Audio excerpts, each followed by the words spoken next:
இன்னைக்கு மகாநதி சீரியல்ல விஜய் வந்து காவேரிக்காக வெயிட் பண்ணிட்டுருப்பான். அப்போ காவேரி அங்கேருந்து ஆட்டோல இறங்கி வந்து கதவ திறந்துகிட்டு இருக்க நேரத்தில விஜய் ஃபீல் பண்ணுவான். "என்னைய விட்டு நீங்க எங்கேயும் போயிறக்கூடாதுன்னு நீ சொல்லி சொன்ன. இப்போ உனக்காகவே தான் நான் வந்து இங்கே இருக்கிறேன்." அப்படிங்கிற மாதிரி விஜய் மனசுக்குள்ளே ஃபீல் பண்ணிகிட்ருப்பான். அதுக்கப்புறம் காவேரி கதவை திறந்துக்கிட்டு இருக்கும்போது இவன் நேராக காவேரி முன்னாடி போய் நிற்பான். அப்போ காவேரி ஷாக் ஆகி அப்படி அப்படி பார்த்துட்ருப்பா. அவங்க அம்மா ரொம்ப ஷாக் ஆகிருவா. என்னடா இது ச மாப்பிள்ளை வந்து நிற்கிறாரே அப்படின்னு சொல்லிட்டு மைண்டுக்குள்ளே நினச்சிட்ருப்பா. அந்த சமயத்தில் காவேரி இப்படி பார்த்துட்டே இருப்பா. அப்போ அவங்க அம்மா ரொம்ப ஷாக் ஆகி பார்த்துட்டு, அவங்க தாத்தா சொன்னது எல்லாரும் ஞாபகத்துக்கு வரும். அவன் விஜய் வந்து ரொம்ப சீரியஸாக இருக்கிறான். அவன் இங்கேயே இருந்தால் அவனை வந்து காப்பாற்ற முடியாது. அவன் வந்து ஐசியூலேயே இருக்கிறான். ரொம்ப சீரியஸாக இருக்கான். இப்போ ஆக்சிஜன் லெவல் வந்து ரொம்ப கம்மியா இருக்கு. அத எடுத்துட்டா அவனுக்கு வந்து உயிருக்கே ஆபத்து அப்படிங்கிற மாதிரி அவங்க தாத்தா சொன்னது ஞாபகத்துக்கு வரும். அதுக்கப்புறம் அவங்க அம்மா நினைப்பா, அப்போ இவர் நல்லா ஆயிட்டாரா? அப்படின்னு சொல்லி ஃபீல் பண்ணிட்டுருப்பா. அதுக்கப்புறம் அவங்க சித்தப்பா சொன்னது ஞாபகத்துக்கு வரும். அவன் வந்து இப்போ இங்கேயே கிடையாது. எல்லாரும் ஃபாரினுக்கு போயிட்டாங்க. கண்காணாத தூரத்துக்கு போயிட்டாங்க. அவன் குழந்தையெல்லாம் இப்போ நீங்கலாம் பார்க்க முடியாது அப்படின்னு அவங்க சித்தப்பா சொன்னதும் ஞாபகத்துக்கு வரும். அப்போ மாப்பிள்ளை இந்த ஊர்லேயே தான் இருக்கிறாரா? அப்படின்னு சொல்லிட்டுலாம் மனசுக்குள்ளே ஃபீல் பண்ணிகிட்ருப்பா. மாப்பிள்ளைக்கு வந்து காவேரியோட நிலைமை தெரியுமான்னு தெரியலையே! இப்போ அவர் பாட்டுக்கு எல்லாத்தையும் பேசிட்டே இருந்தா, இவளுக்கு இவ வந்து என்ன சொல்ல போறாளோ? அப்படிங்கிற மாதிரி மனசுக்குள்ளே யோசிச்சுக்கிட்டே இருப்பா அவங்க அம்மா. காவேரியவே பார்த்துக்கிட்டு இருப்பான் விஜய். அப்போ வந்து காவேரி சொல்லுவா, "சார் நீங்க வந்து அம்முவோட அப்பா தானே? நீங்க அன்னைக்கு கூப்பிட வந்தீங்கல்ல, அப்ப நான் பார்த்துருக்கேன்." அப்படிங்கிற மாதிரி அவ சொல்லுவா. அத சொல்லிட்டு அவங்க அம்மாட்ட சொல்லுவா, "அம்மா நான் வந்து ஏற்கனவே சொன்னேனே ஒரு பொண்ணுக்கு அடிபட்டுட்டு, அந்த பொண்ணுக்கு ஃபர்ஸ்ட் எய்ட்லாம் பண்ணி நான் தான் அவளுக்கு பார்த்துக்கிட்டேன். ஒரு பொண்ணு வந்து என்கிட்ட ரொம்ப க்ளோஸா இருப்பா அப்படின்னு சொல்லி சொன்னேன்ல, அந்த பொண்ணோட அப்பா தான் இவரு." அப்படின்னு சொல்லிட்டு இன்ட்ரோடியூஸ் பண்ணுவா. அப்போ அவங்க அம்மா நினைப்பா, "என்னடா இது?" எல்லாமே தெரியாமயே நடக்குதே அப்படிங்கிற மாதிரி அவ யோசிச்சுட்டு இருப்பா. காவேரி வந்து விஜய்கிட்ட கேட்பா, "சார் எப்படி பொண்ணு நல்லா இருக்கிறாளா? நான் அன்னைக்கே உங்கள பார்த்தேன். ஆனா நீங்க தான் பார்க்கல. நீங்க அதுக்குள்ள கூட்டிட்டு அம்மா போயிட்டீங்க." அப்படின்னு சொல்லி சொல்லிக்கிட்டு இருப்பா. விஜய் வந்து காவேரி கிட்ட பேச ஆரம்பிக்கும்போது, அவங்க அம்மா குறுக்க புகுந்து சொல்லுவா, "என்ன தம்பி நீங்க அதுக்கு தேங்க்ஸ் சொல்ல வந்தீங்களா? அதெல்லாம் நீங்க வந்து ஸ்கூல்லயே வச்சு பேசியிருக்க வேண்டியதானே? அதுக்காக இங்க வந்து பேசணுமா? நாளைக்கு தான் அவ ஸ்கூலுக்கு வந்துருவாளே!" அப்படி இப்படின்னு சொல்லிட்டே இருப்பா. "இல்ல" அப்படின்னு ஆரம்பிக்கும்போது, "இந்த மாரிலாம் வந்து வீட்டுக்குலாம் அதுக்காக உடனே வரணுமா? அப்படிலாம் வர வழக்கம் வச்சுக்கிட வேண்டாம். நீங்க ஸ்கூல்லே போய் பாருங்க." அப்படி சொல்லிட்டு, "காவேரி நீ உள்ள போ" அப்படி சொல்லிட்டு டக்குனு அவங்க அம்மா உள்ள அனுப்ப ஆரம்பிச்சுருவா. இவ உடனே "அம்மா இல்ல" அப்படிங்கும்போது, "நீ உள்ள போ." அதெல்லாம் ஸ்கூல்ல வச்சு அவர் பார்த்து பேசிக்கிடுவாரு. நீ அங்க வச்சு பேசிக்கோ. அப்படிங்கிற மாதிரி அவங்க அம்மா அவள ஸ்டாப் பண்ணிட்டு, உள்ள கூட்டிட்டு போயிருவா. கதவ பூட்டிருவா அவன் வாசல்ல நின்னுட்டுருக்கும்போதே. உடனே காவேரி சொல்லுவா, "அம்மா அவர் வாசல்ல நிக்கிறாரும்மா. நீங்க பாட்டுக்கு கதவ சாத்துறீங்க." அப்படின்னு சொல்லி சொல்லும்போது, அதுக்கு அவங்க அம்மா சொல்லுவா, "ஆமா இப்ப எதுக்கு தேங்க்ஸ் சொல்ல வருவாரு. அதுக்கப்புறம் அவ பொண்ணு அத தொலைச்சுட்டா, இத தொலைச்சுட்டா அப்படின்னு சொல்லிட்டு நேர்ல உன்கிட்ட வந்து பேச வருவாரு. இதெல்லாம் சரி வராது." அப்படின்னு அவங்க அம்மா சொல்லிக்கிட்டு இருப்பா. உடனே இவ அப்படியே அமைதியா உட்காந்துருப்பா. இவன் வந்து விஜய் ரொம்ப சோகமா, "என்ன இப்படி நம்மள வந்து தெரியாத மாதிரியே பேசிட்டாங்களே! 5 வருஷம் கழிச்சு இப்படி வந்திருக்கோம். நம்ம இப்படி நம்மள இது பண்ணிட்டாங்களே!" அப்படிங்கிற மாதிரி அப்படியே அவன் சோகமா அப்படியே போய் அவன் கார் பக்கத்தில போய் நிப்பான். அப்போ அதுக்கப்புறம் அவங்க அம்மா வந்து காவேரி கிட்ட சொல்லுவா, வீட்ல எதுவுமே இல்லடி. நான் போய் வாங்கிட்டு வரேன் வெளிய கடையில போய்" அப்படின்னு சொல்லி சொல்லுவா. அதுக்கு அவ சொல்லுவா, "ஏம்மா இப்ப தான் ஊர்லேருந்தே வந்திருக்கோம். நீங்க பாட்டுக்கு கிளம்பி போறேன்னீங்க. கடையில அவர்ட்ட ஆர்டர் பண்ணாலே வீட்டுக்கு வந்து குடுத்துருவாரே, டெலிவரி பண்ணிருவாரு. நீங்க எதுக்கு இப்ப அலையணும்னு நினைக்கிறீங்க?" அப்படின்னு சொல்லும்போது, "இல்லடி அது வந்து லேட் ஆகிரும். இப்ப அர்ஜென்ட்டுக்கு தேவையான பொருள மட்டும் நான் போய் வாங்கிட்டு வந்துடுறேன்." அப்படின்னு சொல்லிட்டு கதவ பூட்டிட்டு வெளிய போய் பார்க்க போவா விஜய. அங்க போய் விஜய் கிட்ட நின்னுட்டு அவர பார்த்துட்டு மாப்பிள அப்படி சொல்லி கூப்பிடுவா. உடனே இவன் திரும்பி பார்த்துட்டு, "ஏன் இப்படி பார்த்துட்டு பார்க்காத மாரி பேசுனீங்க?" அப்படின்னு சொல்லிட்டு இருக்கும்போதே அவ சொல்லுவா, "நீங்க நல்லா இருக்கீங்களா மாப்பிள?" அப்படின்னு சொல்லி கேட்பா. "உங்களுக்கு ரொம்ப ஒரு மாதிரி இருக்குன்னு சொல்லி சொன்னாங்களே, நீங்க எப்படி இருக்கீங்க? நீங்க நல்லா இருக்கீங்களா?" அப்படின்னு சொல்லி அவ கேட்பா திரும்ப. அதுக்கு அவன் சொல்லுவான், அது காவேரிய வந்து இத்தன வருஷமா பிரிஞ்சு வாழ்ந்த நான் வந்து எப்படி இருப்பேன்னு உங்களுக்கே தெரியாதா?" அப்படின்னு சொல்லிட்டு அவங்க அம்மாகிட்ட கேட்பான் விஜய். நான் உயிரா நினைக்கிற காவேரியே இல்லாம, நான் வந்து எப்படி சந்தோஷமா இருப்பேன் அத்த? அப்படி சொல்லி விஜய் வந்து கேட்பான். அதுக்கப்புறம் சொல்லுவான், "நான் உங்களுக்கு இப்போ உயிரோட வந்தது, உங்க கண் முன்னால நிக்கிறது உங்களுக்கு சந்தோஷம் இல்லையா?" அப்படி சொல்லி கேட்பான். "ஐயோ! மாப்பிள அப்படி சொல்லாதீங்க. நீங்க உங்கள வந்து ஒரு நாளாவது நாங்க பார்த்துற மாட்டோமா? நீங்களும் காவேரியும் சந்தோஷமா இருந்துற மாட்டீங்களா? வாழ்ந்துற மாட்டீங்களான்னு சொல்லிட்டு, நான் ஒவ்வொரு நாளும் ஏங்கி இருக்கிறேன்."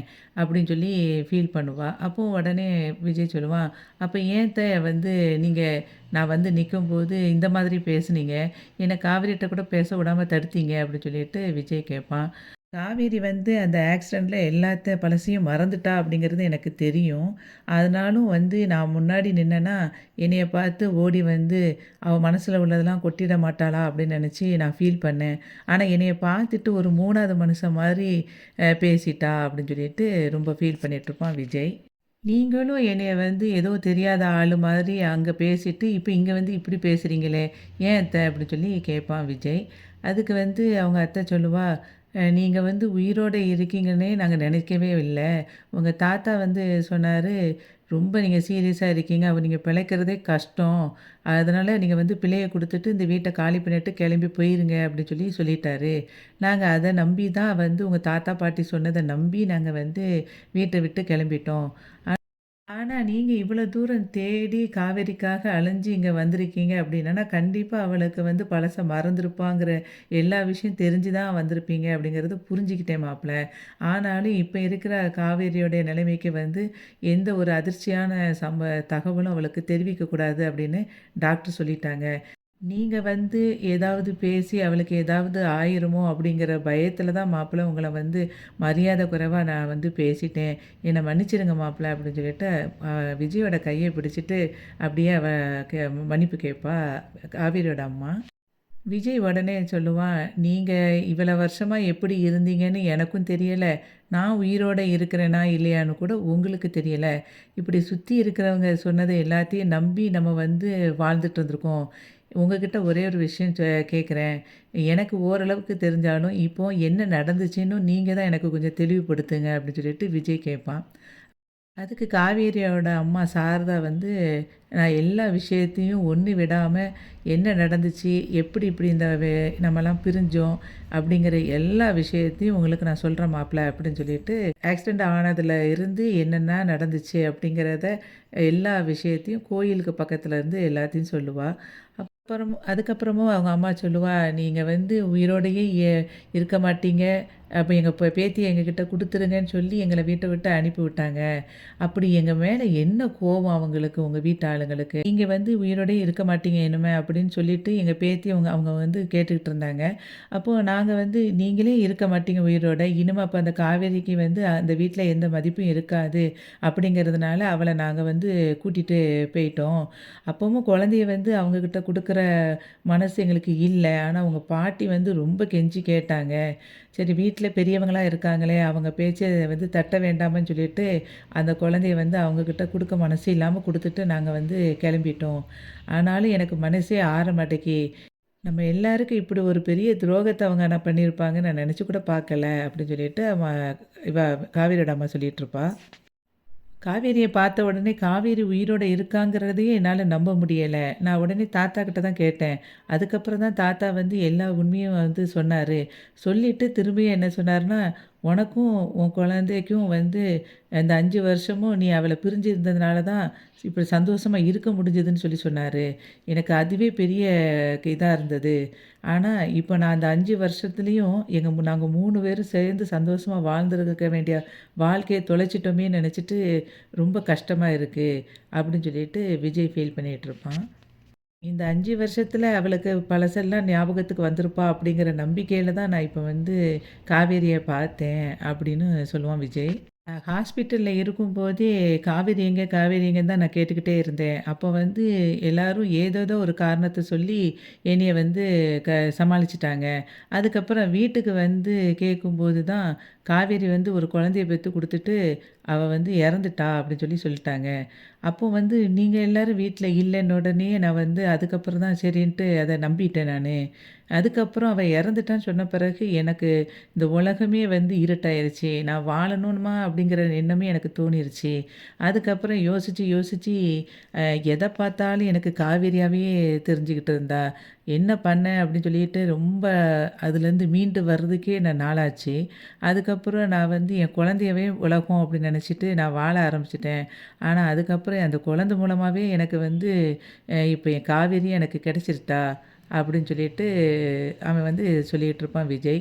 அதுக்கப்புறம் அவன் காவேரியை வந்து அவள் கிளாஸ் டீச்சர் அப்படின்னு தெரிஞ்ச பிறகு நான் வந்து கிளாஸ்க்கு வந்து பார்க்கலாம் போனேன். ஆனால் அவள் வரலை, அன்றைக்கி லீவு. அப்போ தான் உங்கள் வீடை தேடி வந்தேன். இப்போ உங்கள் வீடு பூட்டி இருந்துச்சு, நீங்களும் வெளியூருக்கு போயிட்டீங்க. அதுக்கப்புறம் உங்களை பார்த்துட்டு இங்கே வரலாம் அப்படின்னு வரும்போது தான் இந்த மாதிரி நடந்துச்சுன்னு சொல்லிட்டு விஜய் எல்லாத்தையும் சொல்லிக்கிட்டு இருப்பான் அவங்க அம்மா கிட்ட. அம்முவோட கிளாஸ் டீச்சர் காவேரி தான் தெரிஞ்ச உடனே நான் வந்து நேரா கிளாஸுக்கு தான் அவளை பார்க்க போனேன். ஆனா அன்னைக்கு அவள் லீவுன்னு சொல்லிட்டாங்க.